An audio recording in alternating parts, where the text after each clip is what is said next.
ونساء واتقوا الله الذي تساءلون به والأرحام إن الله كان عليكم رقيبا يا أيها الذين آمنوا اتقوا الله وقولوا قولا سديدا يصلح لكم أعمالكم ويغفر لكم ذنوبكم ومن يطع الله ورسوله فقد فاز فوزا عظيما ألا إن أصدق الكلام كلام الله وخير الهدي هدي محمد عليه الصلاة والسلام وشر الأمور محدثاتها وكل محدثة بدعة وكل بدعة ضلالة في النار.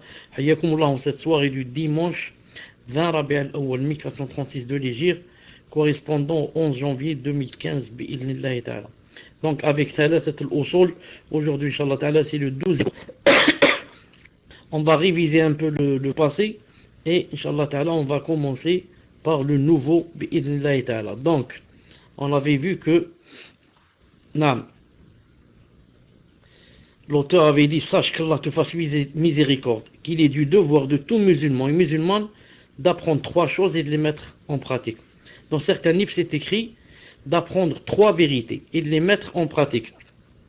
La première, c'est le fait qu'Allah nous a créés, qu'il nous a accordé subsistance, il nous a donné le rizq et qu'il ne nous a pas laissé son but. Donc vous remarquez, ensuite la deuxième chose, c'est le fait qu'Allah n'agrée pas qu'on lui associe qui que ce soit dans son adoration. La troisième des choses qu'il faut savoir, c'est le fait de savoir que quiconque obéit au prophète et croit en l'unicité d'Allah n'a pas le droit de prendre comme allié ce qui s'oppose à Allah et à son prophète, pas même ses plus proches parents. Donc, on revient marche arrière, on a vu la première, c'est-à-dire le fait qu'Allah Ta'ala nous a créés, qui nous a donné subsistance, et on n'a pas encore vu qu'il ne nous a pas laissé son but. Donc vous avez remarqué dans la première il y a trois choses. La première c'est une seconde. Non, c'est le fait que Allah subhanahu wa ta'ala nous a. La deuxième c'est le fait que Allah subhanahu wa ta'ala nous a accordé subsistance. On l'a fait ça. La troisième, ce qu'on va voir aujourd'hui, c'est le fait qu'il ne nous a pas laissé son but. Cheikh Ibn Uthaymin rahimahullah ta'ala commente ce passage, c'est le fait qu'il ne nous a pas laissé son but. Il dit alayhi rahmatullahi ta'ala. Il a dit ceci est une réalité au sujet de laquelle il existe des preuves textuelles et rationnelles. Cheikh Ibn Uthaymin rahimahullah dit, c'est une réalité. Le fait qu'Allah subhanahu wa ta'ala ne nous ait pas laissé son but. Il a dit, et il existe à propos de cela des preuves aussi bien textuelles, ça veut dire Coran et Sunna, ou bien les deux, ou bien l'un des deux, et rationnelles, des preuves de la raison. Cheikh Rahimahullah va commencer par les preuves textuelles. Il a dit, pour ce qui est des preuves textuelles, Allah Azza wa Jalla a dit dans le Coran, أَفَحَسِبْتُمْ أَنَّمَا خَلَقْنَاكُمْ عَبَثًا وَأَنَّكُمْ إِلَيْنَا لَا تُرْجَعُونَ فَتَعَالَى اللَّهُ الْمَلِكُ الْحَقُّ لَا إِلَهَ إِلَّا هُوَ رَبُّ الْعَرْشِ الْكَرِيمِ 115-116 المؤمنون. Pensiez-vous que nous vous avions créé son but et que vous ne serez pas ressuscité et que vous ne serez pas ramené vers nous? Ensuite il a dit, que soit exalté Allah, le vrai souverain. Ça veut dire, ma'adallah, c'est pas vrai. Pas de divinité en dehors de lui, le Seigneur du trône sublime. Donc, le témoin ici c'est quoi? C'est le verset, pensiez-vous que nous vous avions créé son but et que vous ne seriez pas ramenés vers nous? Ça, ce n'est pas une question. Allah Ta'ala ne pose pas ici une question comme on pose une question à quelqu'un, on lui dit, est-ce que tu n'as pas vu par exemple Y ou bien X? Non. Allah subhanahu wa ta'ala ici, c'est dans le sens de faire des reproches. Faire des reproches. Il dit, est-ce que vous ne pensiez pas, c'est-à-dire est-ce que vous croyez que vous avez été créé sans but? C'est-à-dire, ma'adallah. C'est-à-dire qu'au contraire, je vous ai créé pour des buts. Et vous croyez aussi que vous ne serez pas ramenés vers nous. Justement, ça marche ensemble. C'est-à-dire, si Allah subhanahu wa ta'ala nous a créés pour un but, donc on doit revenir vers lui. Pourquoi? Pour qu'il nous demande est-ce qu'on a œuvré pour le but, à œuvrer pour atteindre le but. Donc ça marche ensemble.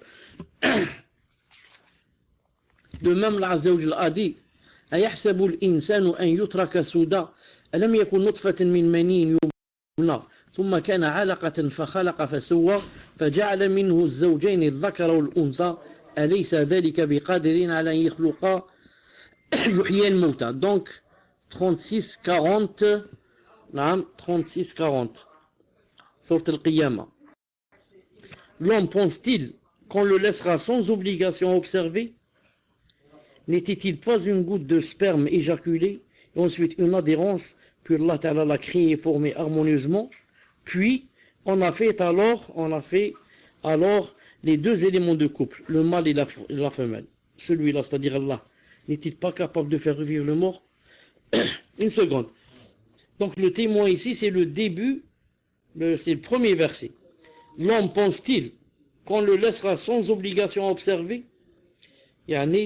C'est une question aussi de reproche et de remontrance. Est-ce que tu crois que Allah subhanahu wa ta'ala t'a créé, comme il a dit un peu plus haut, sans but, et que tu vas vivre sans avoir d'obligation à observer? Non, tu fais ce que tu veux et tu dis ce que tu veux et tu t'habilles comme tu veux et tu vas où tu veux, tu manges ce que tu veux. Non. Est-ce que vous croyez que c'est comme ça?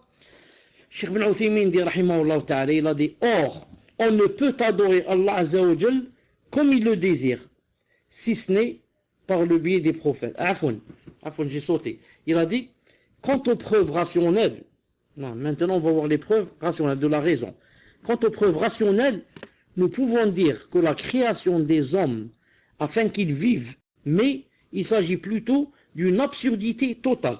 Non, je répète, c'est très important. Je répète, quant aux preuves de la raison, nous pouvons dire les hommes de ce bas monde tels des animaux, puis meurent sans résurrection, meurent et deviennent de la poussière, sans résurrection à la sagesse d'Allah Azza wa Jal.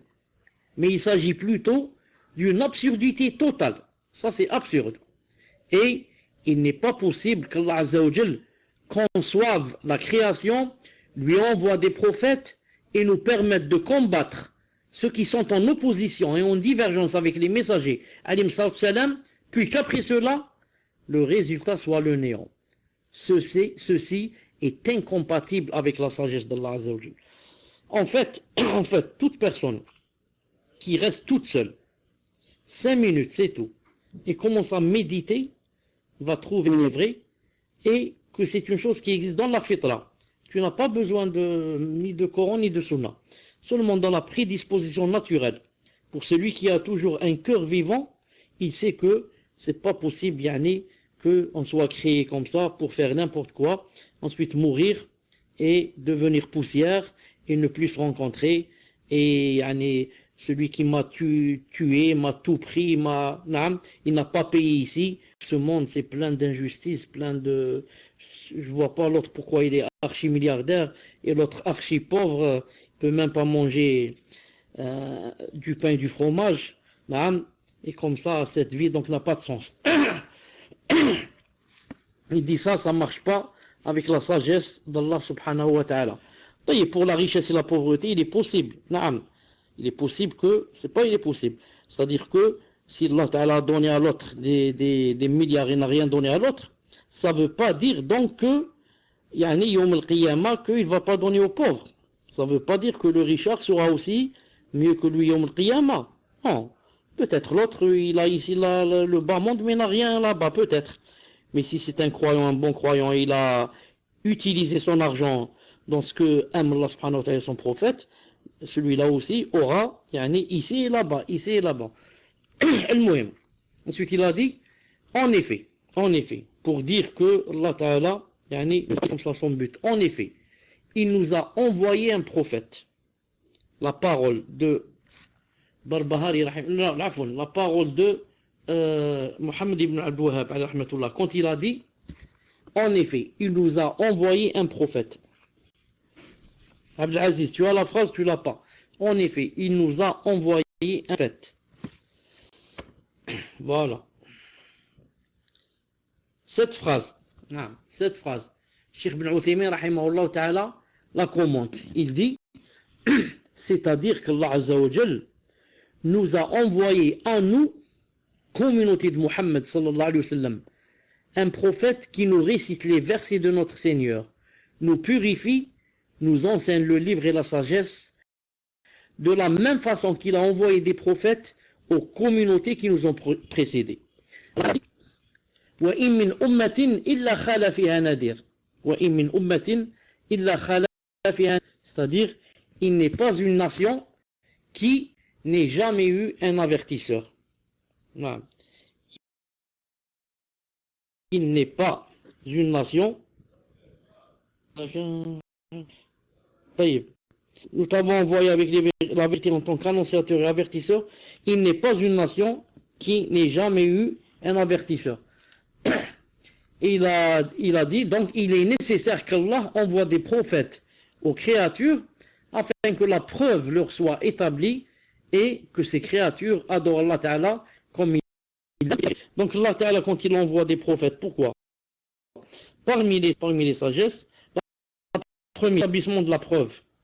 Car Yawm al-Qiyamah, le jour de la résurrection, beaucoup de gens vont dire, et Allah Ta'ala, vous ne nous avez pas envoyé quelqu'un pour nous montrer comment faire pour vous adorer. Nous montrer la vérité, pour qu'on suive et nous montrer le faux pour qu'on l'évite.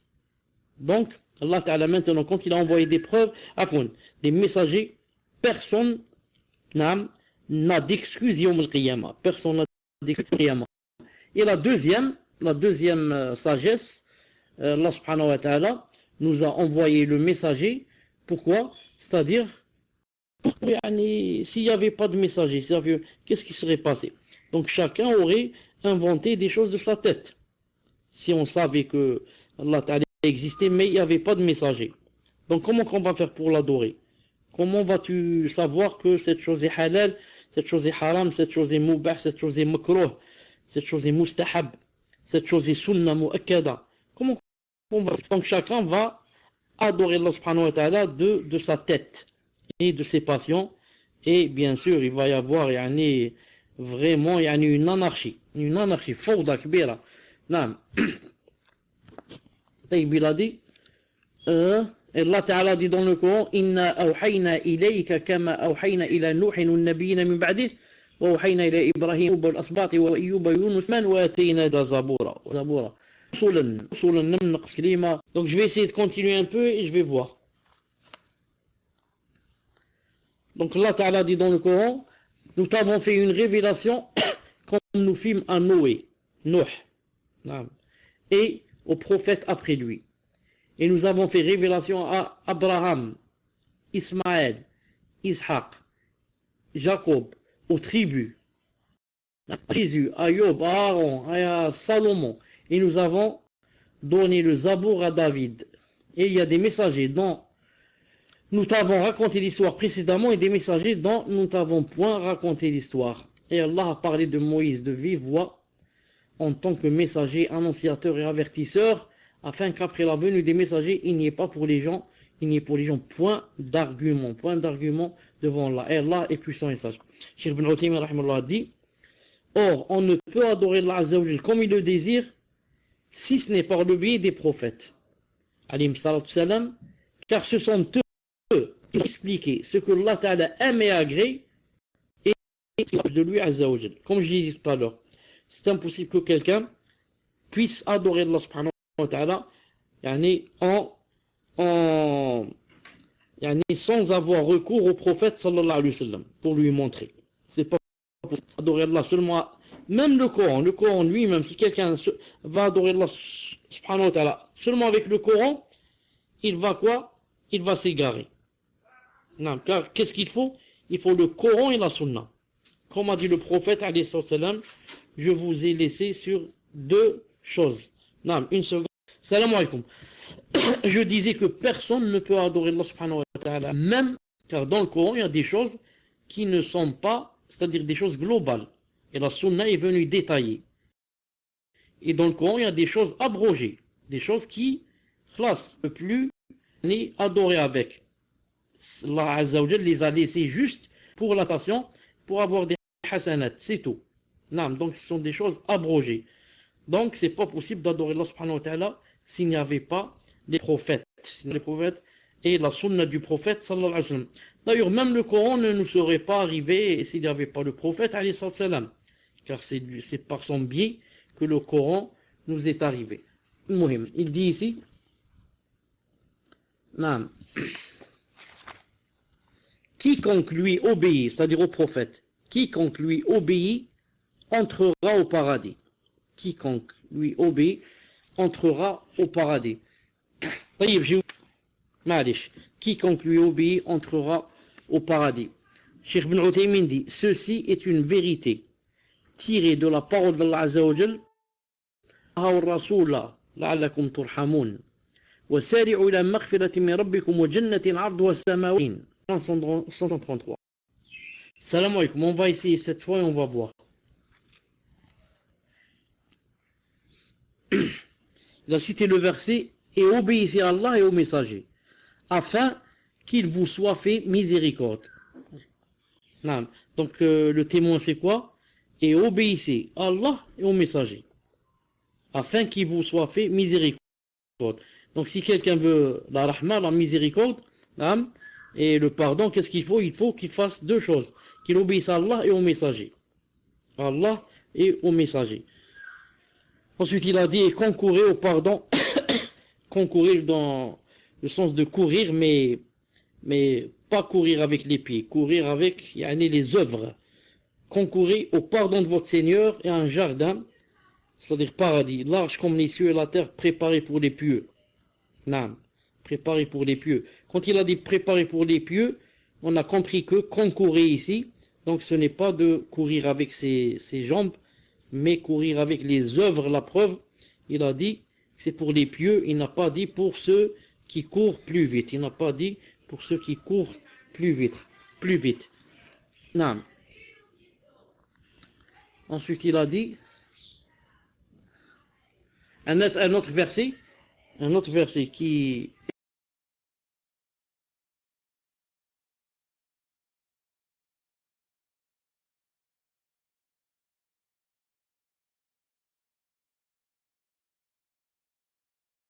ومن يطع الله ورسوله, il a dit ici وأطيعوا الله والرسول لعلكم ترحمون وأطيعوا الله والرسول لعلكم ترحمون. Et il a dit ومن يطع الله ورسوله يدخله جنات تجري من تحتها الأنهار خالدين فيها وذلك الفوز العظيم. Et quiconque obéit à Allah et à son messager, il le fera entrer dans les jardins sous lesquels coulent des ruisseaux pour y demeurer éternellement, et voilà la grande réussite. Et voilà la grande réussite.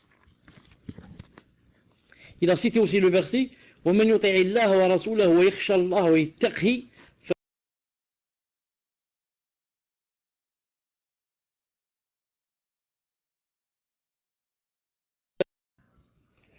Non, quand vous affichez les versets, le micro tombe, je ne sais pas pourquoi.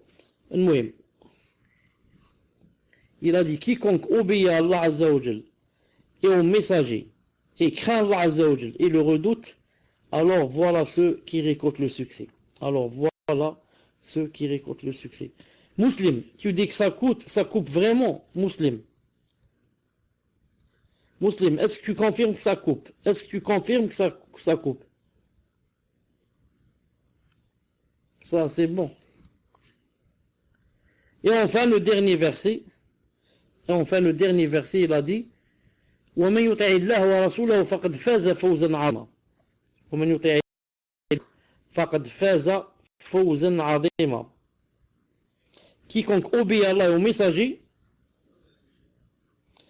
cela sera, c'est pas le même verset. Non, quiconque obéit à Allah et au messager obtient certes une grande réussite. Non. Abdelaziz, c'est-à-dire quand tu écris toi les versets, tu mets tout le verset. Alors que dans le livre, il y a seulement un passage du verset. Un passage du verset. C'est pour ça que... voilà, c'est pour ça que maintenant je cherche Oui, le verset en français. Donc il a dit ici, وَمَنْ يُطِعِ اللَّهَ وَرَسُولَهُ فَقَدْ فَازَ فَوْزًا عَظِيمًا. Quiconque obéit à Allah et son messager obtient certes une grande réussite. Obtient certes une grande réussite. Donc c'est 44. Al-Ahzab 71. Maintenant Nisa 69. Quiconque obéit à Allah au messager, ceux-là seront avec ceux qu'Allah Azza wa Jalla a comblé ses bienfaits, les prophètes, les véridiques, les martyrs et les vertueux. Et quel bon compagnon que ceux-là. Et quel bon compagnon que ceux-là. Cheikh Ibn Uthaymin rahimahullah dit, et les versets dans ce sens sont nombreux. Et les versets dans ce sens sont nombreux. Il y a aussi la parole du prophète sallallahu alayhi wa sallam.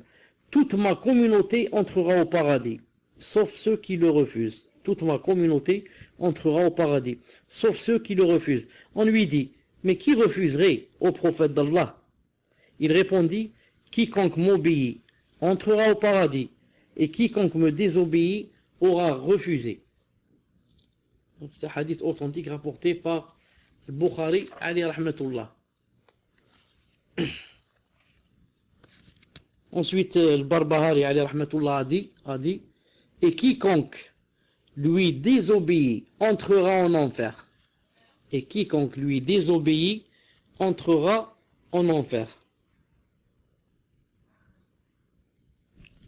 Non.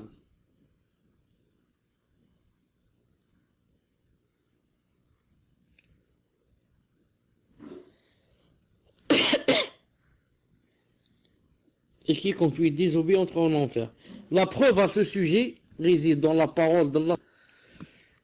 إنا أرسلنا إليكم رسولا شاهدا عليكم كما أرسلنا إلى فرعون رسولا فعصى فرعون الرسول فأخذناه أخذا وبيلا. Nous vous avons envoyé un messager pour être témoin contre vous. De même que nous avions envoyé un messager à Pharaon, Pharaon désobéit alors au messager, nous le saisîmes donc rudement.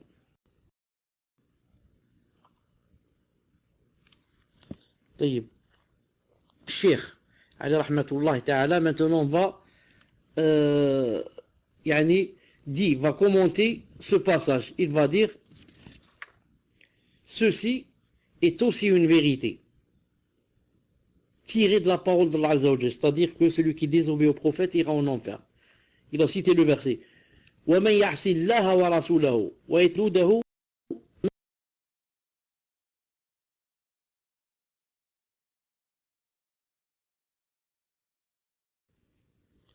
Le verset de Nisa 14, et quiconque désobéit à Allah et à son messager et transgresse ses ordres, il le fera entrer au feu pour y demeurer éternellement, et celui-là aura un châtiment avilissant.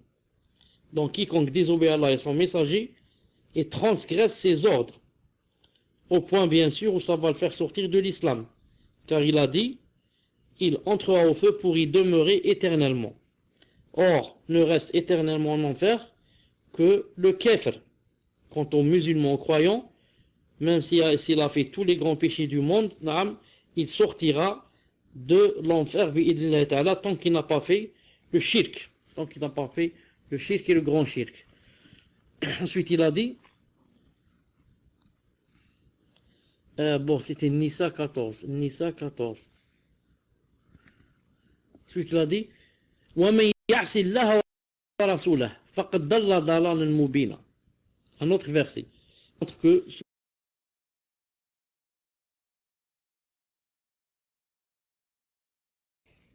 que celui qui obéit à Allah subhanahu wa ta'ala, au prophète alayhi salam, celui-là non seulement il a fait des péchés, mais il devient égaré. Il n'appartient pas à un croyant ou à une croyante, une fois qu'Allah et son messager ont décidé d'une chose, d'avoir encore le choix dans leur façon d'agir. Et quiconque désobéit à Allah et son messager, c'est égaré certes, d'un égarement évident. Regardez le début de la ayah. Il n'appartient pas à un croyant ou à une croyante, une fois qu'Allah et son messager ont décidé d'une chose, d'avoir encore le choix dans leur façon d'agir. Subhanallah al-Adim. Vous voyez donc c'est quoi la foi, la vraie foi, la vraie foi. Naam. Avant de devenir croyant, quand j'étais kafir, ou bien avant de devenir mustaqim, quand j'étais pervers, et je ne suivais rien des lois d'Allah subhanahu wa ta'ala, je faisais ce que je veux. Non. Et je ne demandais à personne de me suggérer quelque chose dans ma façon d'agir, ou de parler, ou de m'habiller, ou de manger, ou de travailler, ou de me marier. Je fais ce que je veux, ce que ma tête me dicte. Maintenant que je suis devenu croyant, ou alors quelqu'un qui applique la religion, je n'ai plus le choix. Maintenant, je demande à Allah subhanahu wa ta'ala et à son messager, c'est-à-dire la sunna. Ce sont eux qui choisissent pour moi. Et, masha'Allah, qui peut choisir pour toi quelque chose pour ton bien mieux que Allah Azza wa Jal ou son messager? Donc le verset a dit, il n'appartient pas à un croyant ou bien à une croyante, une fois que Allah Azza wa Jal ou son messager ont décidé d'une chose, que tu aies encore le choix dans ta façon d'agir. Quand il dit, c'est comme ça qu'on s'habille, ça veut dire que c'est comme ça qu'on s'habille, ce n'est plus que toi qui choisis. Quand il dit l'alcool c'est haram, c'est haram. Tu dis plus, mais comment je fais, moi j'aime toujours l'alcool et je peux pas m'en passer. C'est interdit, tu n'as plus le choix dans ta façon d'agir. Quand il dit telle chose, il faut la faire aussi. Il faut la faire, il ne faut pas dire comment ça me paraît difficile. C'est pas difficile. Allah Ta'ala ne te demande jamais de faire une chose qui est difficile. Il t'a créé, il sait que tu peux faire cette chose. Sinon, il n'aurait pas fait d'elle une obligation. Par contre, l'être humain, non. L'être humain, si quelqu'un te commande, il peut te charger d'une charge que tu ne peux pas, disons, prendre. Pourquoi? Parce qu'il connaît pas tes capacités et ta force. Mais celui-là, c'est Allah Ta'ala qui t'a créé.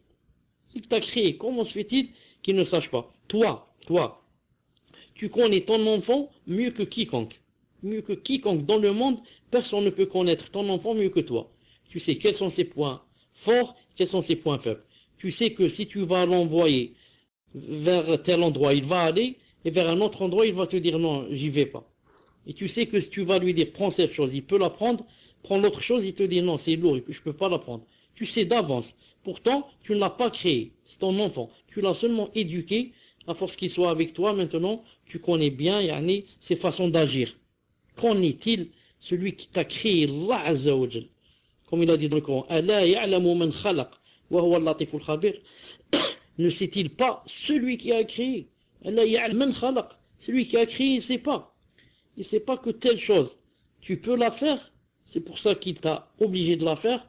Et que telle chose, tu peux la délaisser, c'est pour ça qu'il te l'a interdite. Il a dit ici, un autre verset, il a dit, وَمَنْ يَعْصِ اللَّهَ وَرَسُولَهُ فَإِنَّ لَهُ نَارَ جَهَنَّمَ خَالِدِينَ فِيهَا أَبَدًا. Et quiconque il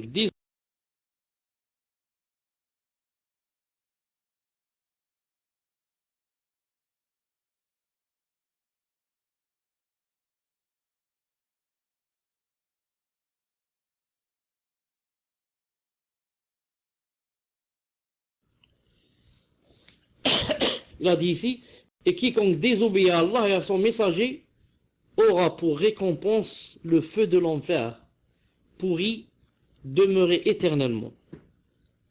Et quiconque désobéit à Allah et à son messager, désobéit dans le sens de, par exemple, ne croit pas en lui, ou alors, par exemple, il sort de l'islam, il n'y rentre pas du tout, ou bien il rentre et il sort. Celui-là aura le feu de l'enfer pour y demeurer éternellement. Et regardez la rahma d'Allah subhanahu wa ta'ala, comment que, si on va rencontrer Yawm al-Qiyamah avec des montagnes de péché, le maximum qui puisse nous arriver, c'est quoi? C'est d'entrer en enfer, mais, alhamdoulilah, il faut qu'il y ait, bi'idhnillah, un jour où on doit quitter cet enfer. Imaginez si Allah Ta'ala avait mis comme loi que quiconque fait un péché, par exemple, 2, 3, 4, 5, par exemple, 10 péchés, il dit celui-là, c'est terminé pour lui. Il ne va plus sortir de l'enfer. Ce serait vraiment très grave. Très très grave pour nous. Donc, Allah Subhanahu wa Ta'ala, son but avec nous, ce n'est pas, il veut nous châtier, oui, il veut nous faire, nous jeter en enfer. C'est pas ça le but. Il n'aime pas qu'on soit ingrat. Tu dis comment? C'est moi qui t'ai créé, ensuite tu adores un autre avec moi, ou alors tu ne m'adores pas du tout, ou alors tu ne m'adores pas du tout et tu adores un autre à ma place. Ça c'est grave. Mais tant que tu adores Allah subhanahu wa ta'ala et tu ne fais pas de shirk, donc même si tu fais beaucoup de péchés, Allah subhanahu wa ta'ala est quoi? Le grand pardonneur. Parce que n'oublie pas que tu fais, à l'opposé, tu fais aussi beaucoup de bonnes choses. Et Yom al-Qiyamah, c'est une question de balance. Une balance, naam. La balance, qu'est-ce qu'elle contient? Deux choses sur lesquelles on pose à droite et à gauche. Naam. Donc, si, naam, c'est le côté des bonnes œuvres qui va prédominer sur le côté des péchés, donc, alhamdoulilah, c'est le paradis. Si c'est le contraire, c'est quoi? C'est l'enfer. Et comme j'ai dit, même si le croyant rentre en enfer, alhamdoulilah, que, bi'idnillahi ta'ala, il sortira un jour. Il sortira un jour de l'enfer. Ça, c'est, le commentaire de Cheikh Ibn Uthaymin, alayhi rahmatullahi ta'ala. Maintenant, on va lire ce qu'a dit Cheikh Nejmi, hafidallahu ta'ala, à propos de ce point. Il a dit,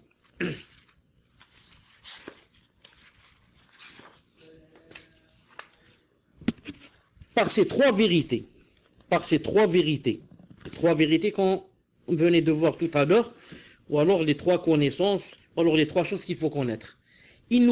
Par ces trois vérités, il nous est possible de connaître la réalité du monothéisme, tawhid. La première vérité est qu'Allah Azza wa Jalla nous a créés et qu'il nous prodigue ses bienfaits et qu'il ne nous a pas négligés et abandonnés sans ordre ni interdiction auquel se soumettre. Au contraire, il nous a envoyé un messager qui nous a exhortés à affirmer le tawhid d'Allah subhanahu wa ta'ala. Et il nous a mis en garde contre la désobéissance et la rébellion. Avant cela, il nous a mis en garde contre le chant à adorer d'autres divinités avec Allah Azza wa Jalla. Ainsi, pendant 10 ans, au début de sa mission prophétique,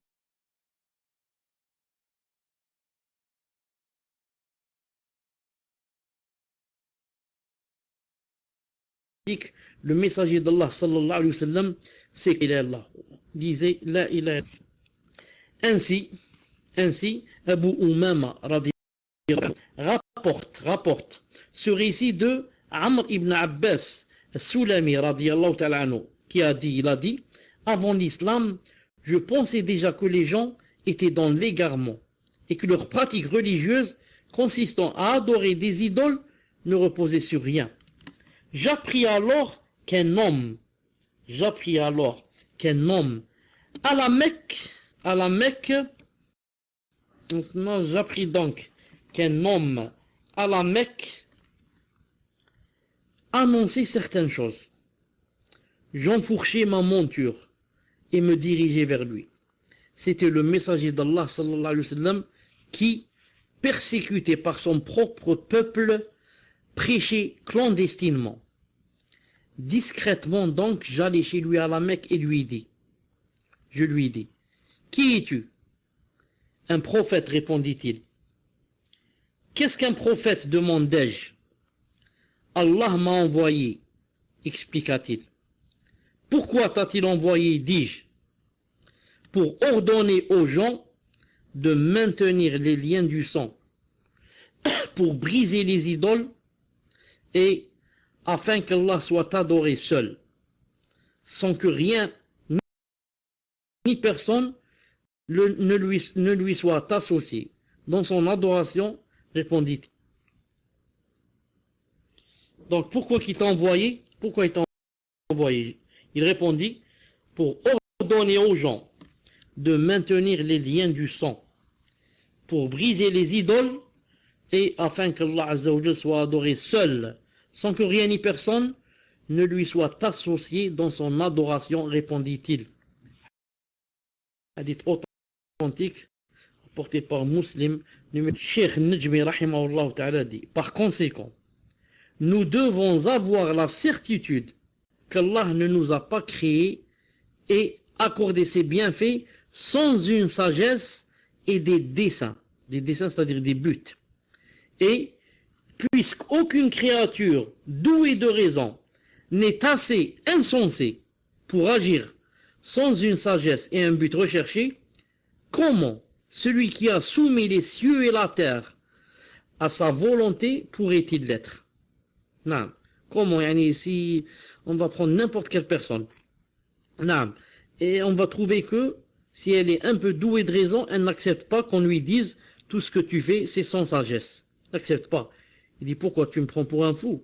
Moi, tout ce que je le fais avec sagesse, avec science, avec hikmah. J'ai un but, je sais ce que je suis en train de faire. Non. Si je sors, c'est pour, par exemple, aller travailler, pour aller acheter, pour aller payer. Vous m'entendez pas? Donc si une personne, on va lui dire que tu n'as pas de but, tu fais n'importe quoi, sans but, sans sagesse, il ne va pas accepter. Alors comment se fait-il que Allah Azza wa Jal, celui qui a soumis les cieux et la terre à sa volonté, agisse sans but et sans sagesse? Il dit ensuite, en réalité, Allah Azza wa Jal a créé ce monde, les cieux, la terre, les montagnes, les mers, le soleil, la lune, la nuit, le jour et les trois règnes, animal, végétal et minéral. Il a créé tout ceci avec une sagesse et une volonté. Ainsi, il a fait des anges, des créatures qui sont toutes obéitives. Ils exécutent ses ordres, établissant ainsi son règne sur le monde selon sa volonté. Et il a assigné des anges à chaque élément de la création. Non. Il a dit des anges chargés des mers, d'autres chargés des vents, de les retenir ou de les laisser souffler. Des anges chargés des nuages, d'autres du paradis, d'autres de l'enfer, d'autres des matrices, d'autres de la mort, etc. Et par sa sagesse, Allah Azza wa Jal éprouva les djinns et les êtres humains en faisant d'eux des créatures prédisposées à la fois au bien et au mal, à obéir et à désobéir. Il les créa pour qu'ils l'adorent. Il accorda aux démons un certain pouvoir sur eux. Il rendit ce monde désirable à leurs yeux. Certains parmi eux lui obéissent, alors que d'autres lui désobéissent. Cependant, il n'y a de véritable obéissance que si ces deux conditions sont réunies. La première, que l'acte soit accompli exclusivement et sincèrement pour Allah. La deuxième, et qu'il soit conforme aux préceptes divins contenus dans le livre d'Allah Azza wa Jal et aux enseignements transmis par le messager alayhi salam à sa communauté. À chacune des communautés passées fut envoyé un messager, et Muhammad alayhi salam est le sceau de ces messagers. Allah l'a envoyé à cette communauté avec pour mission de les appeler à adorer Allah Azza wa Jal seul et de les mettre en garde contre la tentation d'adorer d'autres que lui. Par conséquent, quiconque obéit à ce messager sallallahu alayhi wa sallam gagnera le meilleur de ce monde et de l'au-delà, alors que celui qui lui désobéit subira un douloureux châtiment. Que l'on regarde de plus près. Il dit, il faut méditer, il faut voir. Que l'on regarde de plus près. Quelles furent les causes de l'anéantissement des nations passées? Qu'est-ce qui a fait que les nations passées ont été anéanties? Et il dit ici, non, des nations passées. N'ont-elles pas été anéanties pour avoir désobéi à leurs messagers? Évidemment que si. Évidemment que si. Ainsi, le peuple de Nuh, alayhi salam, Noé, n'a été détruit que pour avoir désobéi à son messager, Nuh alayhi salam. Et les Had n'ont été exterminés jusqu'au dernier que pour cette raison aussi. Le même sort fut réservé à Thamoud, le peuple de Salih, alayhi salam, ainsi qu'aux nations qui leur ont succédé. Pharaon et son peuple, le peuple de Madian, à qui fut envoyé Shu'aib, alayhi salam, le peuple de Lot alayhi salam, sans compter toutes les nations qui furent anéanties sans que nous le sachions. Car Allah ne nous a parlé que d'un petit nombre de messagers. Puisque nous savons que les nations n'ont été détruites que pour avoir désobéi à leurs messagers, il est de notre devoir d'obéir à l'ordre du messager alayhi salam, consistant à adorer Allah Azza wa Jal seul, et que l'on sache avec certitude qu'Allah Azza wa Jal nous a créés et nous a comblés de ses bienfaits pour une unique raison. C'est quoi? Que nous l'adorions seul, sans associer quoi que ce soit à son adoration. Et quiconque voue son culte à un autre que lui, Azza wa Jal, commet le seul péché qui ne peut être pardonné. Celui-ci mérite donc de demeurer en enfer pour l'éternité et de se voir interdit le paradis. Car Allah Azza wa Jalla a dit dans le Coran: Inna Allah la yaghfiru an yushraka bih wa yaghfiru ma duna dhalika liman yasha wa man yushrik billahi faqad iftara ithman 'azima. Certes, Allah ne pardonne pas qu'on lui donne quelque associé. À part cela, il pardonne à qui il veut. Mais quiconque donne à Allah quelque associé commet un énorme péché, un énorme péché. Non. Ensuite, il a cité un autre péché, un autre verset, le dernier.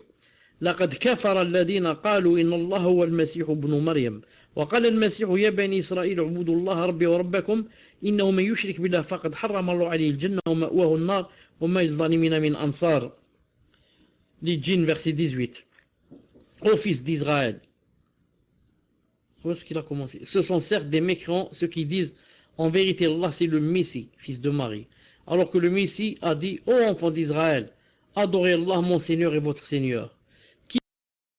Quiconque associe à Allah d'autres divinités, Allah lui interdit le paradis et son refuge sera le feu, et pour les injustes, pas de secoureur. Donc regardez avec moi le verset. Ce sont certes des mécréants ceux qui disent en vérité Allah c'est le Messie, fils de Marie. Donc toute personne qui dit que Allah c'est le Messie, fils de Marie, il a dit celui-là a mécru. Pourquoi? Car le Messie lui-même a dit aux enfants d'Israël, il leur a dit: ô enfants d'Israël, adorez Allah mon Seigneur et votre Seigneur. Il n'a pas dit adorez moi, mais adorez Allah. C'est qui? Mon Seigneur et votre Seigneur. Et il leur a dit: quiconque associe à Allah d'autres divinités, Allah lui interdit le paradis et son refuge sera le feu, et pour les injustes, pas de secours. Voilà, Inch'Allah Ta'ala, on se suffit aujourd'hui. Subhanakallahumma bihamdik, ashhadu an la ilaha illa ant, atubu ilayk. Wa alaykum assalam wa rahmatullahi wa barakatuh. Est-ce que vous m'entendez? Non. Donc, alhamdulillah. Afwan. D'abord, j'avais le téléphone fermé. Je viens de l'ouvrir maintenant, ça fait 2 ou 3 minutes. J'ai trouvé entre autres un message comme quoi il y avait aujourd'hui quelqu'un, un savant, qui allait parler quelque chose sur la France ou quelque chose comme ça. Je suis désolé car je viens d'ouvrir mon téléphone maintenant. C'est-à-dire si je l'avais su, j'aurais retardé peut-être le cours, non. Ou bien j'aurais carrément annulé le cours. Donc, qaddarallahu ma shafa'al. Ça c'est premièrement. Deuxièmement, par rapport à quelqu'un qui veut faire la da'wa à un chrétien ou à une autre personne, il y a 2 façons de faire. Ou bien, je parle seulement, par exemple, de l'islam. Je montre l'islam, c'est quoi, sa beauté, sa sagesse, c'est les piliers de l'islam, etc. Donc ça, c'est facile de le faire pour celui qui connaît bien ce qu'il veut dire. Je ne peux pas parler comme ça si je ne connais pas, par exemple, les piliers de l'islam, et je vais dire l'islam a des piliers. On va me dire, c'est quoi les piliers? Je ne sais pas. Donc, je ne parle que de ce que je sais. Ça, c'est par rapport à celui qui va parler du haqq qu'il a. Mais, par contre, pour réfuter autre chose, réfuter quelque chose de faux, le christianisme, ou bien le bouddhisme, ou bien une idéologie, dans ce cas, je ne peux parler dans cette chose aussi que si j'ai les arguments. ne peux pas dire parler avec quelqu'un sur le christianisme alors que je ne connais rien du christianisme. Il va me citer des versets de la Bible et va me faire taire. Donc, celui qui ne connaît pas les défauts et les disons, les égarements d'une religion, il vaut mieux qu'il se taise et ne parle pas de cette chose, qu'il parle alors seulement de l'islam qu'il connaît. Et qu'il dise, voilà en islam, voilà les piliers de l'islam, voilà ce que Allah Ta'ala nous a ordonné de faire, voilà ce qu'il nous a ordonné d'éviter, et comme ça. Je ne conseille à personne hein, de réfuter une chose s'il ne connaît pas vraiment comment la réfuter. Car, qu'est-ce qui va se passer? Ça va se retourner contre lui. Ça va se retourner contre lui. Et l'adversaire, va croire qu'il a eu le dessus sur toi. Donc, il n'acceptera plus jamais de toi que tu parles. Il va dire, celui-là, je l'ai fait taire, il sait pas, il dit n'importe quoi. Non. Voilà, Inch'Allah Ta'ala, la réponse. Tfadal. Donc, je dis à cette sœur, tu connais pas le christianisme, comment le réfuter. Quand suffit-toi à lui parler de l'islam et des choses que tu connais en islam, c'est tout. Elle accepte, alhamdoulilah, elle accepte pas, tu as fait l'obligatoire devant Allah subhanahu wa ta'ala. Tfadal. Question suivante, question d'un frère. Yachir, concernant le verset 102 de la sourate 2, le tafsir nous donne plusieurs avis. Et ce qui revient, c'est que les anges Harut et Marut ont été envoyés sur terre avec des faiblesses humaines et que ces derniers auraient commis plusieurs péchés. Ils lui auraient donc désobéi, ce qui m'a beaucoup surpris. Pouvez-vous nous expliquer ce verset? Voici la partie du verset concernée. Ils enseignent aux gens la magie, ainsi que ce qui est descendu aux deux anges Harut et Marut à Babylone. Mais ceux-ci n'enseignaient rien à personne, qu'il n'ait dit d'abord, nous ne sommes rien, qu'une tentation ne soit pas mécréant. Barakallahu fikum. Tfadal Cheikh. Par rapport à Harut et Marut, j'ai déjà parlé une fois, si vous vous souvenez. J'ai déjà parlé une fois, si vous vous souvenez, et dit, si vous voulez, je vous résume ce qu'a dit l'imam Ibn Kathir, alayhi rahmatullah. Parce que comme je vous ai dit déjà une fois, il n'y a rien du prophète sallallahu alayhi wa sallam dans cette histoire. Donc tout ce qu'on dit, il lui faut un dalil. Et comme il n'y a aucun dalil authentique, donc les savants disent, on se suffit seulement à quoi? À ce qu'il y a dans le Coran. Ibn Kathir, rahimahullah ta'ala, dit dans son tafsir, il dit, وكل ما عاد ظاهر القرآن في حال هذين الملكين فهو من إسرائيليات. Il a dit tout ce qui est rapporté par rapport à Harut et Marut, ces deux anges, à part ce qu'il y a dans l'apparent du Coran, des Israéliyat, les choses que les enfants d'Israël rapportent. يردها ما ثبت من عصمة الملائكة على وجه العموم. Il a dit et ce qui est rapporté par les enfants d'Israël par rapport à Harut et Marut est réfuté. Il est réfuté et rejeté par ce qui est connu que les anges sont infaillibles, que les anges ne font pas de péché. Que les anges ne font pas de péché d'une façon globale. Il a dit comme ça, ala wujhul umum. Duna wurud istithna li had al-aslam. Sans qu'il n'y ait d'exception à cette règle générale. Comme quoi les anges ne font jamais de péché. Il a dit, il a cité le verset, وَقَالُوا اتَّخَذَ الرَّحْمَنُ وَلَدًا. Et ils ont dit que Allah subhanahu wa ta'ala a pris un enfant. Subhanah, gloire à Allah subhanahu wa ta'ala. Bel ibad al-mukramun. C'est-à-dire, il a pris un enfant parlant des anges. Il a dit bel ibad al-mukramun. Mais ce sont des serviteurs. Mukramun. Je ne sais pas comment ça se traduit en français. On va voir tout à l'heure dans le tafsir. La yasbiqunahu bil qawl. Ils ne devancent pas Allah subhanahu wa ta'ala par la parole. Wa hum bi amrihi ya'malun. Et ils appliquent ce qu'il leur ordonne de faire. طيب. Donc, il a dit... Afwan. Ce que j'étais en train de lire, c'est ce qu'a dit Saadi. Ce qu'a dit l'imam Saadi, rahimahullah ta'ala. Quant à Ibn Kathir, rahimahullah, il a dit dans Tafsir Ibn Kathir 1, 360, وَقَدْ وَارَدَ فِي قِصَّ هاروت وماروت. Et il a été rapporté dans l'histoire de Harut et Marut, عن جماعة من تابعين. D'après un groupe des tabi'in, les enfants des Sahaba, qu'Abu Jahd, Al-Suddi, Al-Hassan al-Basri, Qatada, Ibn al-Aliya, Al-Zuhri, Rabi' ibn Anas, Muqatil ibn Hiyyan, وغيرهم.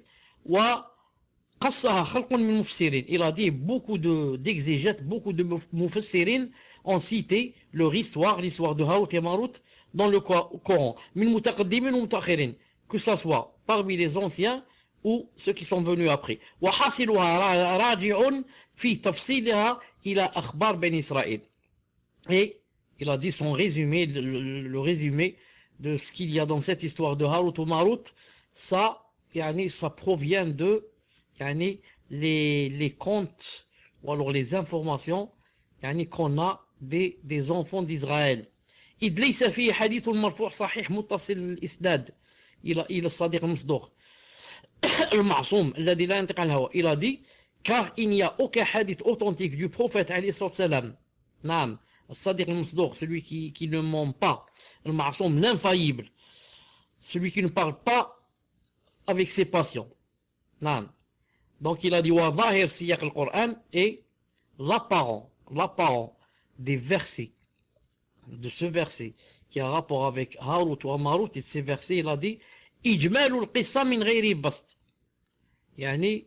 L'histoire de ces deux anges doit rester d'une façon globale. On ne doit pas rentrer dans les détails. Wala itnab. On ne doit pas détailler et rentrer dans les détails de quelque chose qu'on n'a pas. فَنَحْنُ نُؤْمِنُ بِمَا وَرَدَ فِي الْقُرْآنِ. Nous on croit à ce qu'il y a dans le Coran, على ما أراده الله تعالى, comme Allah Ta'ala l'a voulu. وَاللَّهُ أَعْلَمْ بِحَقِيقَةِ الْحَالِ. Et seul Allah Subhanahu wa Ta'ala connaît le fond de cette chose. Donc voilà, nous on dit comme a dit le Coran. Non, on n'ajoute rien, il n'y a rien du prophète alayhi salam d'authentique en cette chose. Non. Tfadlal.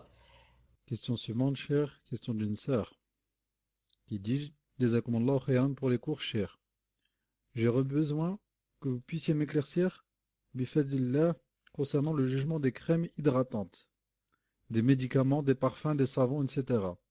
contenant de l'alcool.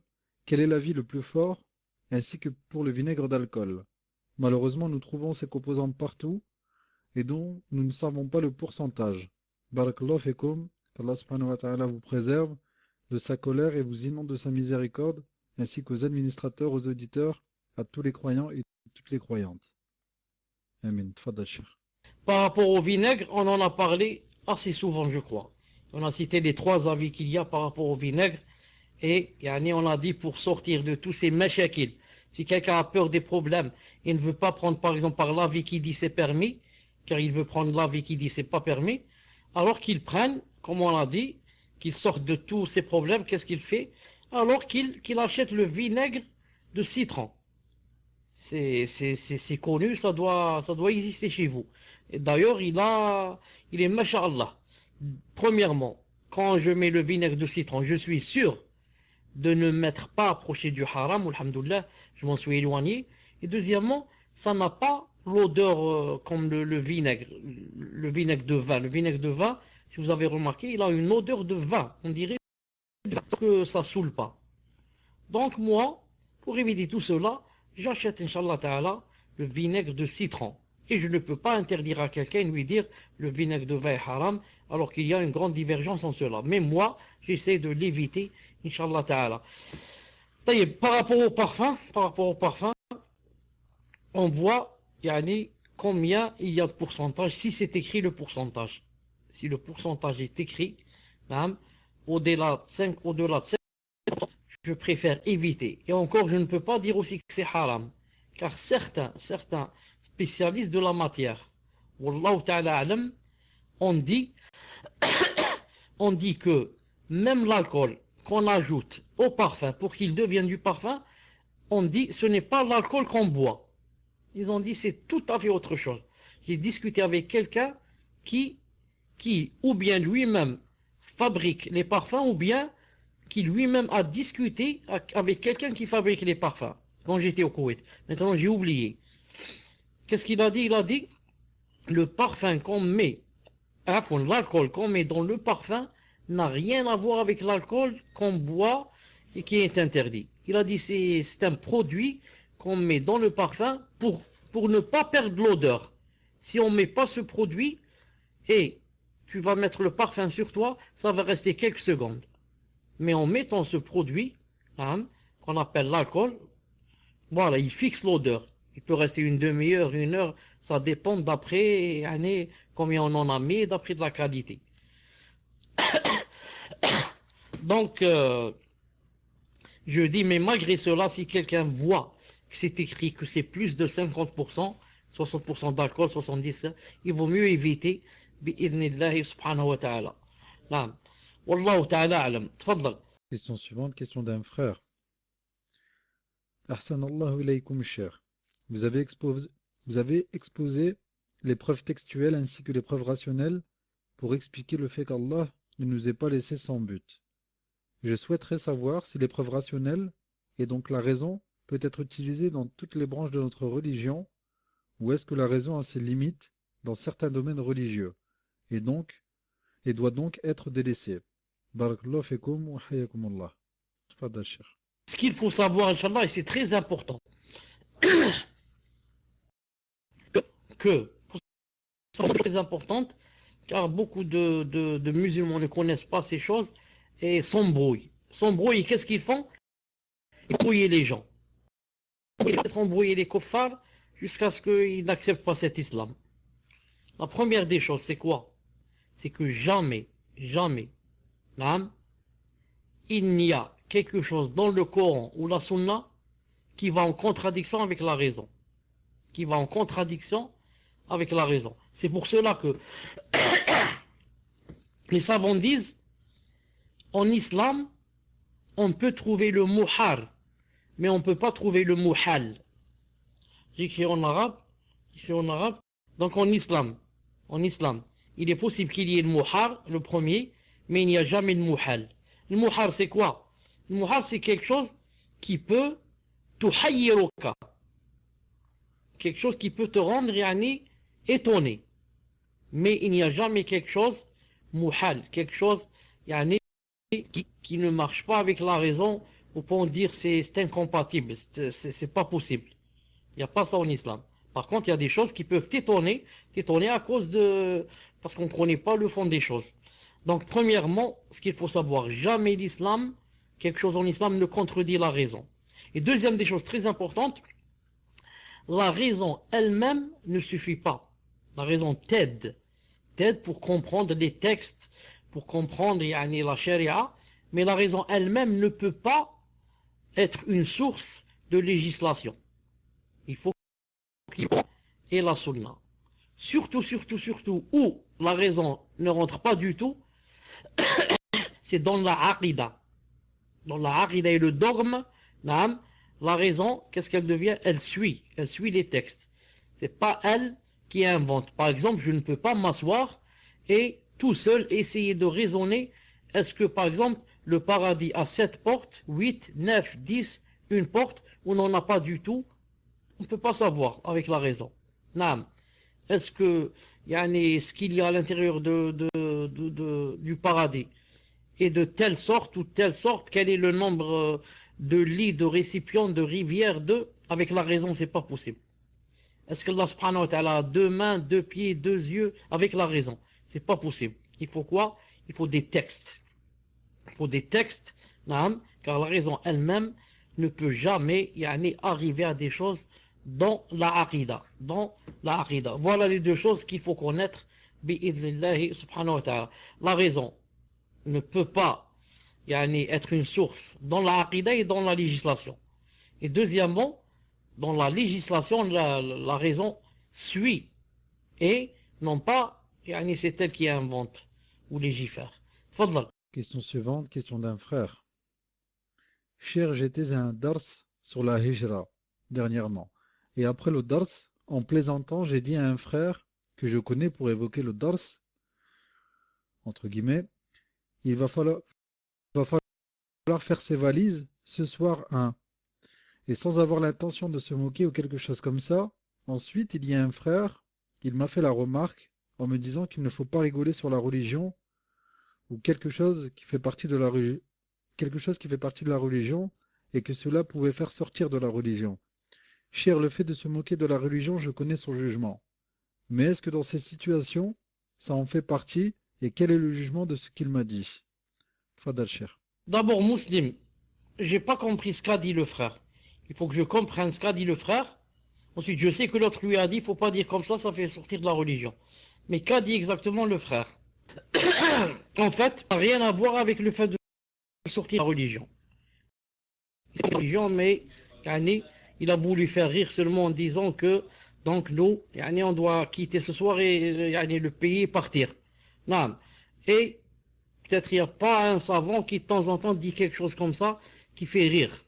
Peut-être il n'y a pas un savant dans le monde qui, dans ses cours, comme ça, quelque chose qui fait rire, mais il n'est pas en train de se moquer de la religion. Peut-être il parle de lui-même, ou il se moque de lui, ou de ça, de je ne sais quoi. Donc si vous écoutiez les cassettes de Cheikh Al-Albani, vous vous étonneriez. Combien de fois il rit, combien de fois il fait rire. Donc ça n'a rien à voir avec Allah. Mais si par contre quelqu'un se moque de la religion, il fait un don quand il termine, cette hijra, c'est je ne sais quoi. On dit un mot qui n'est pas bien. Ça coupe, taïb, je sors et je reviens, Inch'Allah. Salam alaikum. Est-ce que vous m'entendez maintenant? On va voir, Inch'Allah, si ça coupe pas. Si ça coupe, on arrête. Donc je disais que il y avait que ça voilà, Cheikh Al-Albani, si vous écoutez ses cassettes, vous allez vous étonner combien qu'il dit de choses comme ça qui font rire, combien de fois il rit et combien de fois les gens rient avec lui. Mais quelqu'un sort de la religion s'il se moque de la religion. S'il se moque de la religion. Mais ce frère ici était en train de parler de lui. Il a dit donc on va faire ses valises. Puisque on parle de hijra, donc on devrait les premiers à quitter le pays. Naam. Donc, Inch'Allah Ta'ala, ça n'a rien à voir. Tfaddal. Question suivante, question d'une sœur. Vous avez parlé des péchés qui nous feront passer par l'enfer et dit ensuite que la miséricorde d'Allah est grande. Mais y a-t-il aussi des péchés qui peuvent nous faire rester éternellement en enfer? Tfaddal, cher. Naam. Il n'y a qu'un péché qui peut faire rester la personne éternellement en enfer.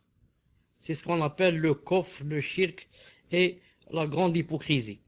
C'est le grand kufr qui fait que la personne reste éternellement en enfer. Mais si c'est un petit kufr, un petit shirk, une petite hypocrisie, tout cela, d'après l'avis le plus fort des savants, Allah subhanahu wa ta'ala fait sortir la personne de l'enfer un de ces jours pour la faire rentrer enfin éternellement au paradis bi'idhnillah subhanahu wa ta'ala. Inna Allah la yaghfiru an yushraka bih wa yaghfiru ma duna dhalika liman yasha. Allah ta'ala ne pardonne pas quand on lui associe quelqu'un. Mais à part cela, il pardonne à qui il veut. Fadlal. Question suivante. Question d'un frère. Ya Sheikhana, j'étudie la mémorisation du Coran avec un professeur. Mais ça fait 7 mois que mon professeur s'est absenté et je ne sais pas s'il va reprendre les cours de Coran. Allahu a'lam. Ma question, ya Cheikh, est: m'est-il permis de mémoriser le Coran tout seul? Tfadal, Cheikh. Je ne sais pas quel est ton niveau. Je ne sais pas quel est ton niveau. Est-ce que pour mémoriser, il faut être sûr que ce que je lis se prononce comme je suis en train de lire.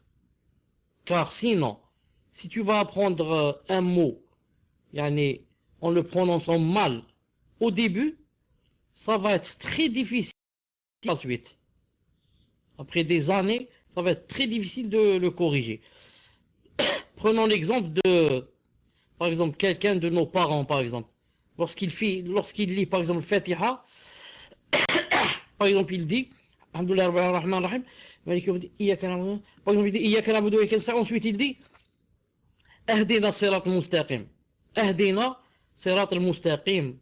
Comme ça, avec A. Alors qu'on doit dire I. Ihdina sirat al-mustaqim. Donc, Va corriger maintenant à ton père ou à ta grand-mère qui dit Ahdina depuis 50 ans.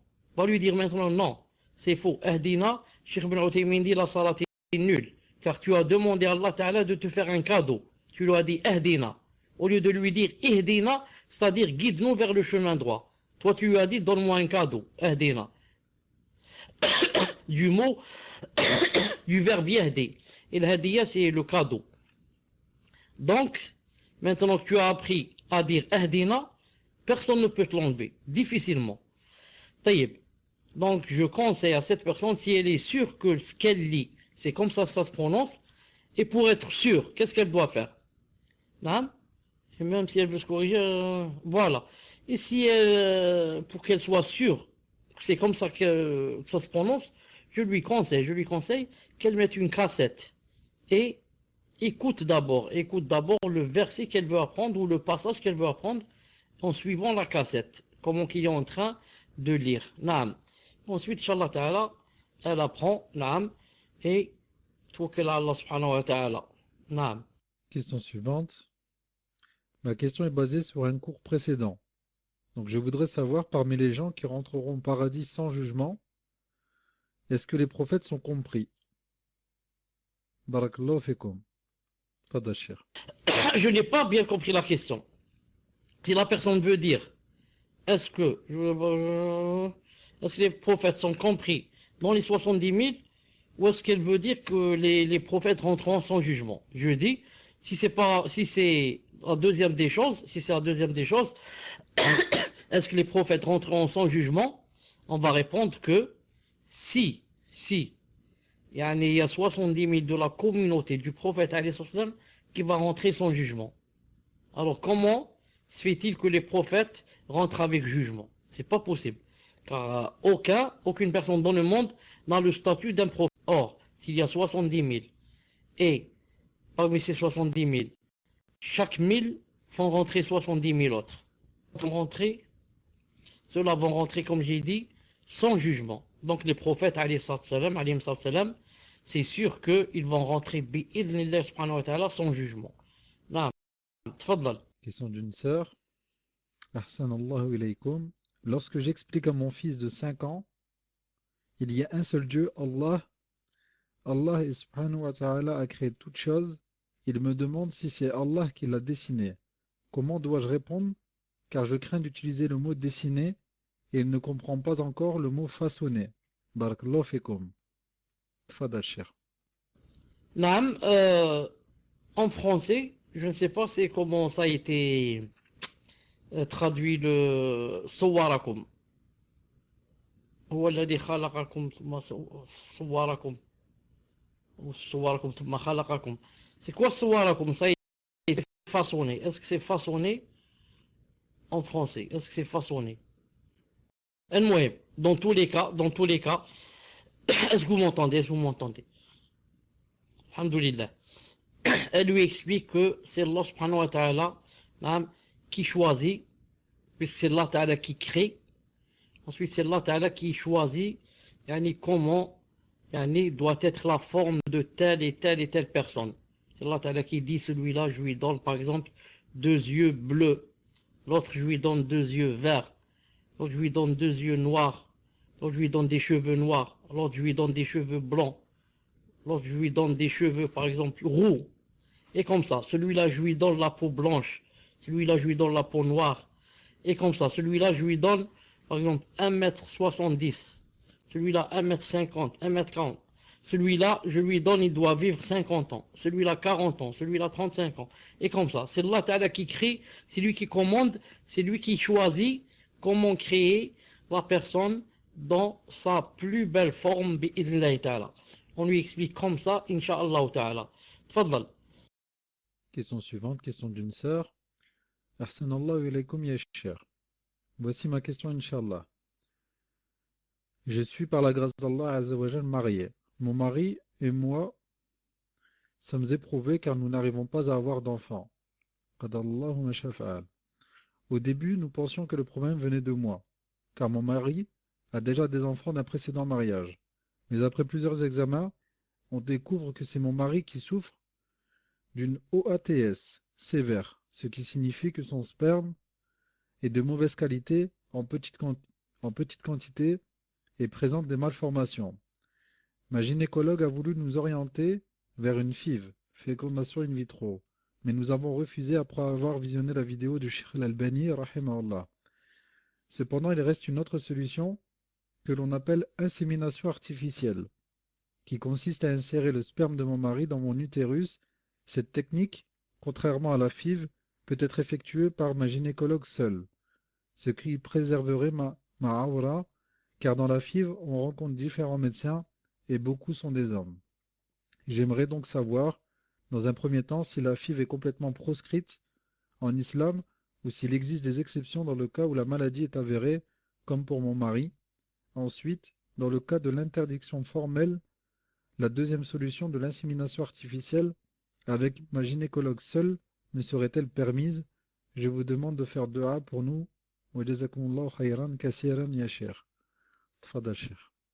Je ne sais pas c'est quoi exactement la FIV, mais pour la deuxième solution, Inch'Allah Ta'ala, il y a des fatwas de grands savants, que Inch'Allah Ta'ala c'est permis. C'est-à-dire que le gynécologue femme prenne l'eau du mari et le mette dans l'utérus de la femme, que ce soit une femme qui fait cela, bi'idhnillah ta'ala. Mais fécondation in vitro, je ne sais pas ce que ça veut dire. Non. Sauf si c'est que ils vont prendre les deux os de celui de l'homme et de la femme et ils vont mettre ça dans une je sais pas comment ça s'appelle j'ai oublié comment ça s'appelle, ils vont mettre ça quelque part. Ensuite ça va féconder, ensuite ils vont remettre ça dans l'utérus de la femme. Je crois que c'est ça, Wallahu a'lam. Si c'est ça, dites-le moi, je vous dis ce qu'a dit Cheikh Ibn Uthaymin. Et non, Cheikh Ibn Uthaymin, rahimahullah, on lui a posé sa question sur cette chose. Il a dit, moi, je ne peux pas dire oui. Il a dit, je reste, je ne donne pas de réponse. Il faut que je connaisse l'homme. Il faut que je connaisse son épouse. Il faut que je connaisse le médecin. Il faut que je connaisse la cause. Non, il a dit, c'est pas comme ça facilement, je vais dire, allez faire cette chose. Non.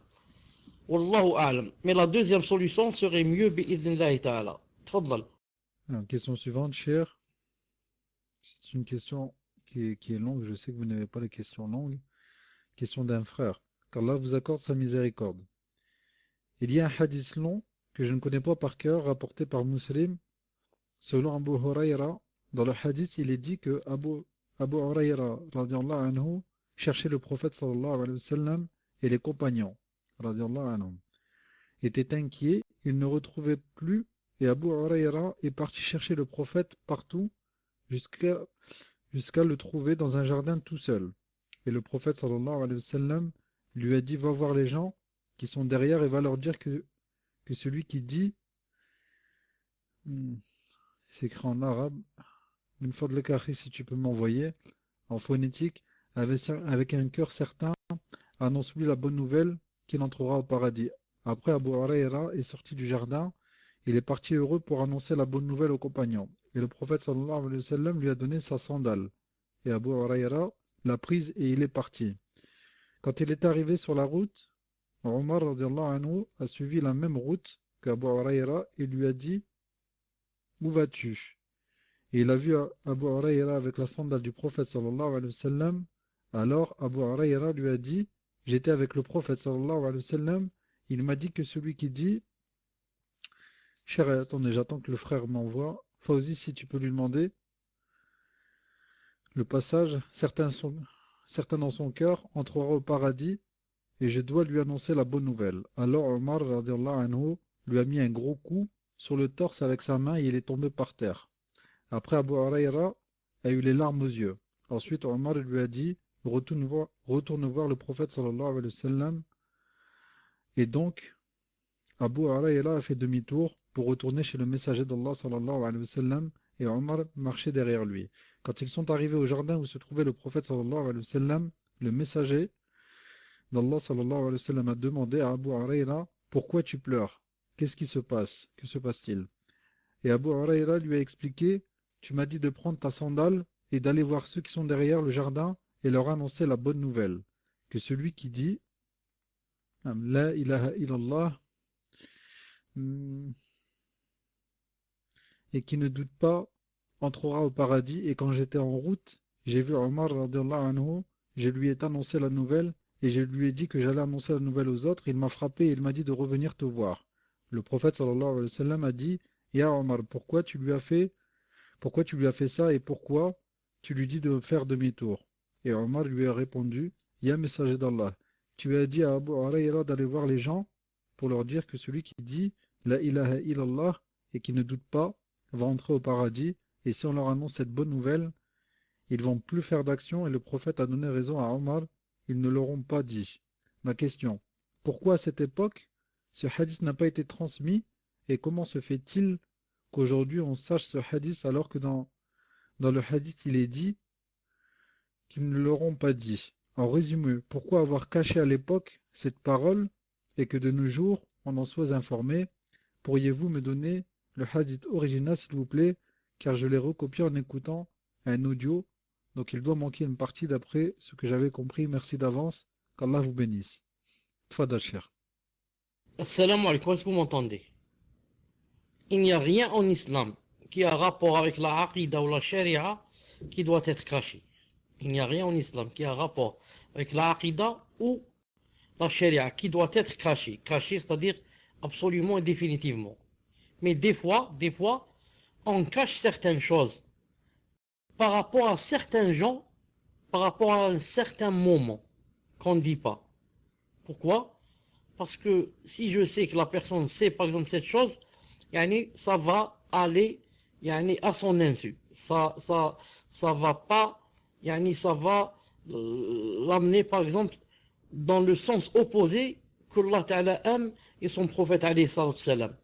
C'est pour cela que je suis obligé, disons, pas de cacher, mais de taire cette chose à un certain moment et par rapport à certains gens.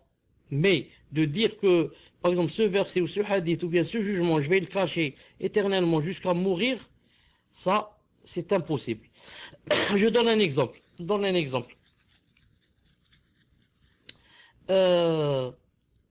Par exemple, je vois une femme qui est dévoilée. Je lui dis, le prophète, alayhi salam, m'a dit, Kasiyat ariyat, ma'ilat mumilat. Je lui dis, ala ru'usihinna ka asminat al-bukht. La yadkhulna al-jannah. Le prophète sallam m'a dit, la yadkhulna al-jannah. Elles ne rentreront pas au paradis. Wa la yajidna riha, et ne sentiront même pas son odeur, l'odeur du paradis. Et que l'odeur se trouve à telle et telle distance. Quand je dis comme ça à une personne qui est dévoilée, à une femme qui est dévoilée, qu'est-ce qu'elle va comprendre? Elle va comprendre que, donc, si elle porte pas le voile, donc, elle va pas rentrer au paradis, et qu'elle ne va même pas sentir son odeur. Ça, oulala, c'est vrai. Mais, sûrement que vous êtes d'accord avec moi que le hadith veut dire, c'est dans le cas où elle ne reconnaît pas son statut. Elles disent non, il n'y a pas de voile. Et elle meurt comme ça, sans voile. Et même si elle met le voile, mais après avoir attesté dans son cœur que ce n'est pas obligatoire ou qu'il n'y a pas de voile, ça lui sert à rien et elle sera éternellement en enfer. Donc moi ici, je vais pas dire à la personne que ici le prophète est en train de parler par rapport à celle qui renie le statut. Sinon, donc, toutes les femmes vont dire, donc, je ne mets pas le voile, l'essentiel, il y a dans mon cœur que le voile est obligatoire, ça s'arrête là. Donc, par rapport à certaines personnes, je dis comme ça. Mais ceux et celles qui ont de la science, elles savent que c'est pas comme ça. Et je peux leur dire que voilà ce que veut dire le prophète, alayhi salam. Mais si je dis à une femme, par exemple, de la masse, je lui dis le hadith veut dire comme ça veut dire quoi? Ça veut dire que je vais la retarder à adorer Allah subhanahu wa ta'ala par rapport au voile. Elle va dire puisque c'est comme ça, donc alhamdoulilah, l'essentiel, moi je reconnais qu'il y a le voile. Donc la menace ne me concerne pas. La menace ne me concerne pas. Je veux dire, mais lorsque le prêtre rapporté dans le Bukhari, comme quoi il dit, si ce n'est, yani que, en ce sens, j'ai peur de mourir, je n'aurais pas dit telle ou telle chose. Ça veut dire que c'est impossible que quelqu'un meure en cachant quelque chose de la charia. Mais il ne dit pas de son vivant. Peut-être que si les gens vont savoir telle et telle chose, donc ça va les affaiblir. Non, il y a des gens qui ne comprennent pas bien ou qui se suffisent à certains hadiths et ne prennent pas les autres hadiths. Donc ça va les affaiblir dans leur compréhension et même dans, dans les actes. Mais maintenant, quand le prophète est mort, il est interdit. Pourquoi? Pourquoi il est interdit de ne pas y aller propager? Parce que si jamais la personne qui connaît cette chose, par exemple, et meurt, donc le hadith va mourir avec la personne.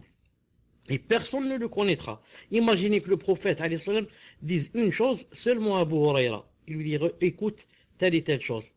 Ensuite, Abu Huraira a le droit de ne pas le dire maintenant. Pas demain, pas après-demain. Mais maintenant, si jamais il meurt, il ne dit pas ce jugement. Ça veut dire que l'islam, donc, il nous manque un jugement qui est mort avec la mort de Abu Huraira. C'est impossible. Donc, Allah Ta'ala va faire de sorte que il lui fasse une cause pour qu'il le dise. Voilà, comme le hadith Mu'ad, très connu. Donc, Kitab Tawhid. Très connu. Donc, voilà, Inch'Allah Ta'ala, à peu près la réponse. Wallahu Ta'ala alam. Tfadla. Question suivante, question d'une sœur qui dit j'habite en Belgique. Qu'Allah vous accorde le Firdaus. J'habite en Belgique, je mets le niqab, mais on m'a dit que de le mettre dans un pays de mécréants est une fitna parce que je peux me faire arrêter à tout moment.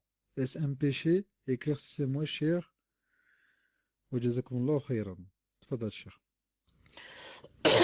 Cela dépend du jugement que tu as par rapport au niqab. Si tu as mis dans le cœur que c'est une obligation, dans ce cas, il faut le mettre.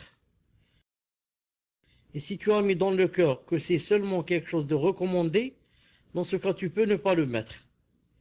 Donc, cela dépend du jugement que la personne a du niqab. Si elle a dans le cœur c'est quelque chose d'obligatoire, donc dans ce cas, je le mets sauf quand je suis dans la contrainte. Sauf quand je suis dans la contrainte. Et si la personne a mis dans le cœur que son jugement c'est seulement recommandé, donc elle peut le mettre ou ne pas le mettre. Naam, tfadlal. Question suivante, question d'un frère. Oh cher, pardonnez-moi, j'apprends Bismillah la langue arabe mais ne la maîtrise pas encore assez pour vous poser la question pour moi-même. Je vous expose brièvement ma situation afin que vous puissiez, Bismillah, me donner une réponse éclairée. Je me suis converti il y a 3 ans, alhamdoulilah, et juste après je me suis marié avec une femme marocaine. Nous avons eu un garçon ensemble qui va avoir 2 ans. Je me suis rendu compte, en apprenant ma religion, qu'elle et sa famille ont toutes les caractéristiques des soufis. Ils font des rêves qu'ils attribuent à un don divin, ils discutent entre eux sans se parler, ils font bouger les pages internet sur l'ordinateur sans le toucher, font tomber les gens en les regardant, etc. Ils prétendent être pieux sans que les femmes ne portent le hijab, sans que les hommes ne se rendent à la mosquée. Ils prient quand ils veulent, ils critiquent de façon virulente les gens de la sunna. Je leur ai fait la da'wa avec mes maigres connaissances, mais ils m'ont boycotté, me traitant d'extrémiste, puis de sorcier, car ils pensent de par leurs rêves que je leur fais de la magie qui les rend malades. Mon ex-épouse, nous avons divorcé devant le Seigneur des mondes, et j'attends le jugement de divorce devant l'État français, me prive de mon fils. Elle a fait de faux témoignages afin de dire que je maltraite mon enfant et d'en avoir la garde exclusive, me privant de mes droits et devoirs envers lui. Le seul devoir qu'elle m'accorde est le droit de financer et le droit financier que mon fils a sur moi. Ma question est la suivante.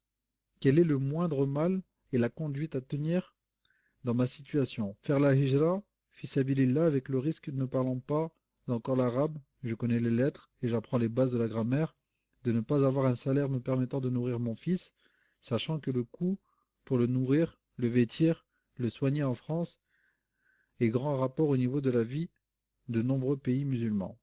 Où dois-je continuer à apprendre l'arabe tout en m'écartant des fitanes en France et repousser momentanément la hijra? Ou dois-je faire la hijra sans me préoccuper de cela?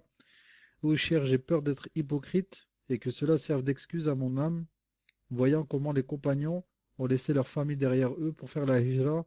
Pouvez-vous prendre le temps d'étayer votre réponse de preuves dalil, qu'Allah vous récompense pour toute science que vous partagez et que cela soit pour vous un grand témoin le jour où les livres seront lus et les témoins témoigneront.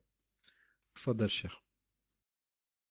La première des choses, Inch'Allah Ta'ala, c'est pour toute personne qui vivant dans un pays de coffre, c'est de mettre dans le cœur obligatoire.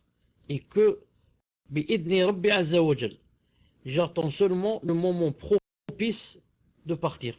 Car Allah Ta'ala, même quand il a ordonné de faire la hijra, il a cité le mustadafin, min al-nisa ou al-rijal. Il a cité, il a cité ceux qui n'ont pas les moyens parmi les hommes et les femmes. Il y en a qui sont coincés. Il y en a qui n'ont pas, ils n'ont rien pour venir. Il y en a qui ne connaissent personne ici. Et comme ça. Mais, le malheur et le grand malheur, c'est si quelqu'un met dans son cœur que ce n'est pas obligé de partir. Et que être là-bas ou ici, c'est la même chose. Et que j'ai des excuses. Et comme ça, il commence à se donner des excuses. Je dis à ce frère qui a cité comme entrave le fait de ne pas parler l'arabe. Je dis le fait de ne pas parler l'arabe n'est pas une entrave.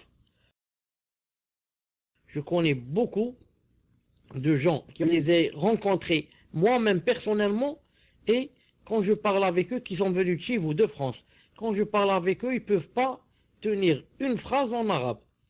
Il essaye un mot, deux, ensuite il dit, est-ce que vous permettez qu'on parle en français? Je lui dis, tfadlal, parce qu'il ne sait pas parler en arabe. L'arabe n'est pas une entrave. L'arabe, ça viendra ici une année, 2 ans, 3 ans, 4 ans, ensuite, tu vas trouver que tu parles l'arabe, au moins l'arabe dialectal. Si ce n'est pas l'arabe littéraire, au moins l'arabe du pays, le dialecte. Celui-là, tu le parleras, obligé, même si toi tu ne le veux pas.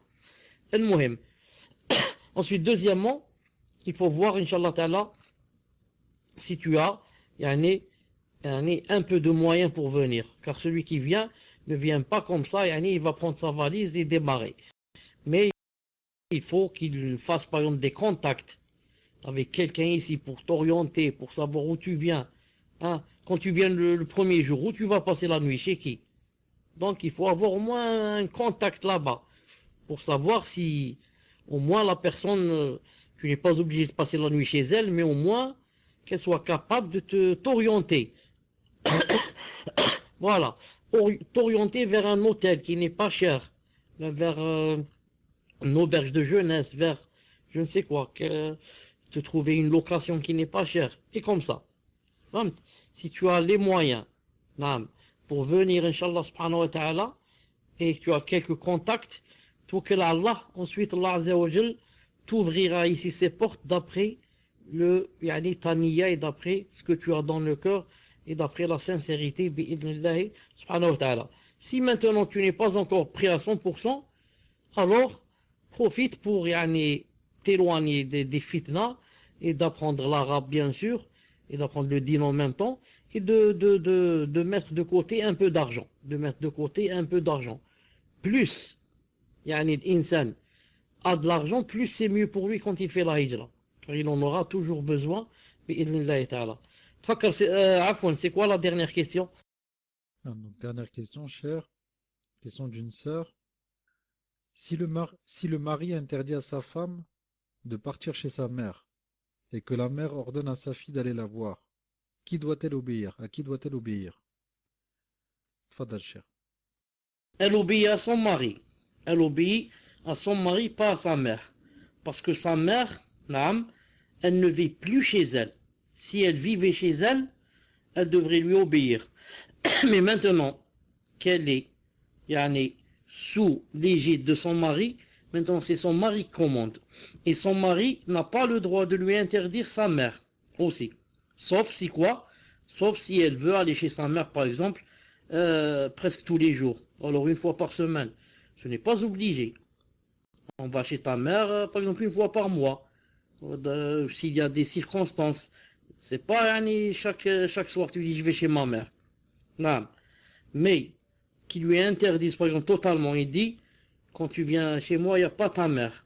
Seulement moi, ça c'est interdit. Allah Ta'ala dit وَعَاشِرُهُنَّ بِالْمَعْرُوفِ. Ça veut dire il veut la pousser à ce qu'elle quitte les liens de parenté avec ses parents. Ou alhamdoulilah maintenant, même si elle tombe avec un mari qui est dur, rude, rigoureux, qui croit qu'il applique l'islam en l'éloignant de sa mère, alhamdoulilah maintenant il y a beaucoup de moyens comme le téléphone. Quand même, il ne va pas me dire que c'est interdit de parler avec ma mère. En parlant avec ma mère, je lui explique.